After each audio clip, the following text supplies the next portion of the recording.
نحمده ونصلي على رسوله الكريم اما بعد۔ اگر تکبیرات کہنا بھول گئے، فرض نماز کے فوراً بعد تکبیرات کہنے کا حکم ہے۔ اگر اس وقت تکبیرات کہنا بھول جائیں، چاہے مرد ہو یا عورت، وہ بھولے ہوں یا جان بوجھ کر کوئی ایسا کام کریں جو نماز کے منافی ہو، یا کوئی بات زبان سے کر لیں یا بھول کر مسجد سے نکل جائیں، تو اب تکبیرات میں نہیں کہی جائیں گی، کیونکہ تکبیرات کی قضا نہیں ہوتی۔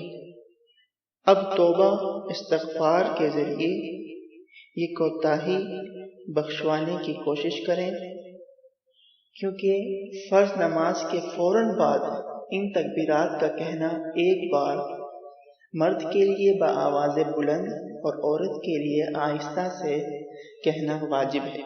اگر کوئی اس وقت بھول جاتا ہے اور وہ فرض نماز کے فوراً بعد تکبیرات نہیں کہتا، چاہے کوئی بھی سبب ہو تکبیرات نہ کہنے کا، تو اب اس کو سنت یا واجب سمجھ کر قضا نہیں کی جائے گی، اس لیے کہ تکبیرات کی قضا نہیں ہے۔ اللہ رب العزت ہمیں عمل کرنے کی توفیق عطا فرمائے۔